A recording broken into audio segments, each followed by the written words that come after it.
Hello slasher fans, I am Thorstein from Cinema Terror, and after watching a bunch of fresh new horror films of high quality lately, I figured it was time to roam through the VHS trash bins and find some weird shot on video obscurity to talk about. The movie I landed on is a sleazy serial killer film from 1985 called Bits and Pieces.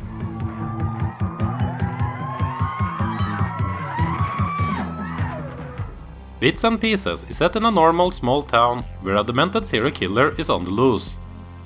His name is Arthur, and he has his eyes set on every young, blonde girl that he comes across. His thing is to kidnap them, take them back home, where he takes great joy in dismembering them. The entire city is after this creep, and the investigation is led by the experienced detective Bob Carter. He finally gets a break when he finds a friend of one of the victims, a young blonde girl named Rosie Talbot.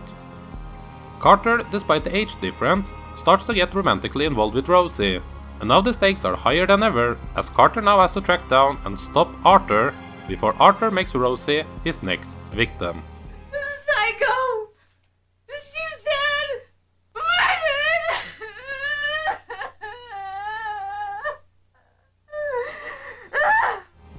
Bits and Pieces is a low-budget serial killer film that takes quite a bit of inspiration from William Lustig's Maniac. It goes to the point that I feel it would be fair to call this a straight rip-off of Maniac, but that's not necessarily a bad thing, as there are entertaining serial killer films out there that aren't all that original or unique. Arthur is a typical serial killer from 80s B-movies.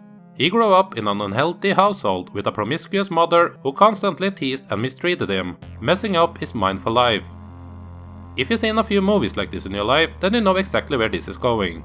He becomes a loner, an outsider of society, and his anger is taken out on young females that would never give him any chance of becoming close to them in a romantic way, while his only comfort is communicating with his dead mother through his creepy mannequins. There's not much more being explored or any new twists or turns done to the Arthur character, so it's up to actor S.E. Sigmund to give the character some life. This turned out to be his only acting performance, and keeping that in mind, I think he did a commendable job, although he certainly is no Joe Spinell. I wish you were dead!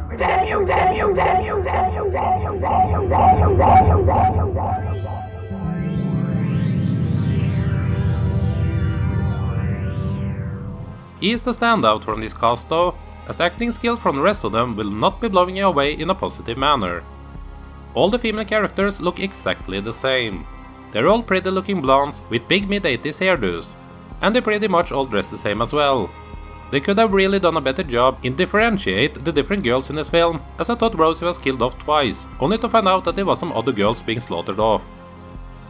Speaking of Rosie, she is played by Susanna Smith in one of her only two credited roles on IMDb, with the other one being a supporting role in the 1987 Chuck Vincent adventure film Warrior Queen.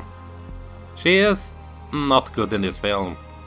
During the film, her character hooks up with Detective Bob, played by Brian Burt, and the entire movie kind of stopped midway through to give us scenes of their romance. They walk on the beach,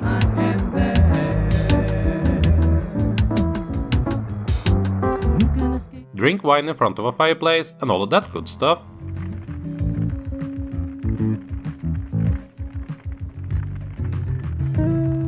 But it is all hilarious and creepy due to her being a young hot female, and him being so much older. Not judging, but he could be her father, just saying.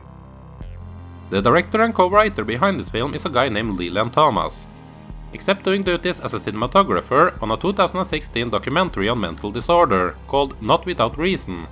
Bits and Pieces is the only film in his filmography. According to the internet, he has recently been working as a film teacher and used this film as an example of what not to do when creating a movie. From what I've also read, he was a bit unhappy with the producer's decision to cut out a lot of the gore, and you can see in the murder scenes that it almost feels like they either held back or just didn't have the means to do more. Even if it doesn't have plenty of intestines being poured out of these violent acts, there is still a dirty, sleazy feel running through all of these scenes. That's the only atmosphere you can spot in this film though, as it otherwise lacks any type of suspense or creepiness. The film lacks energy and just feels like it's going from scene to scene with little attempts of being creative or give the movie some sort of visual flair or uniqueness. What saved the movie for me was what I'm going to assume was unintentionally weirdness. I have no idea why pretty much all of the women in this little town seem to spend all of their nights at this male strip club that the movie even opens up by. But they kept going back to it, and I guess they wanted to balance out the male to female nudity ratio by showing off some male studs dancing around in their undies in front of overexcited women. Or perhaps that the fact that the women would go out and enjoy watching male naked bodies was a good enough reason for Arthur to use this place as his hunting ground for new victims? I don't know, I guess I'm overthinking this way too much, and the real reason is probably just that they had the place available for one night to film in.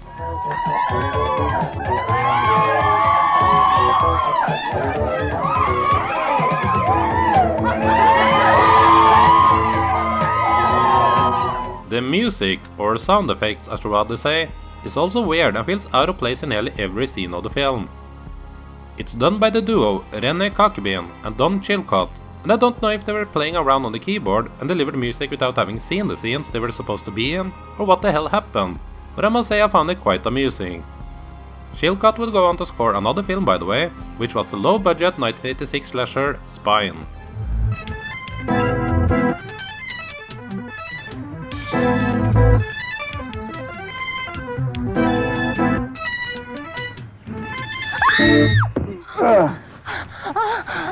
Oh God, please don't. I'll do anything. Bits and Pieces is not a good film. It lacks the craftsmanship that could make a film like this stand out and become something else than a forgotten piece of sleaze cinema. For the average horror fan, this is not a film worth giving your time.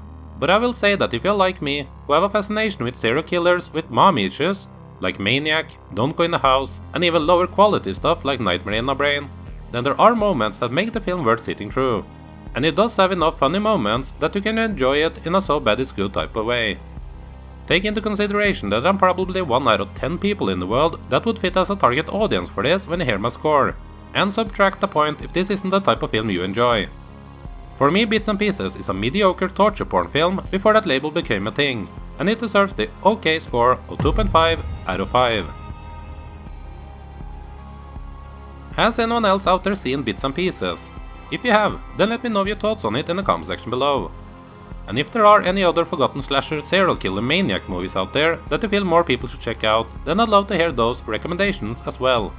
If you enjoy low budget stuff like this, then a review of mine that I would suggest you check out is my review of Zipperface. That's a hilariously good one. As always, I appreciate you taking your time out of your day to watch my videos, and keep subscribing and checking back in for more horror movie reviews coming up shortly here on Cinema Terror.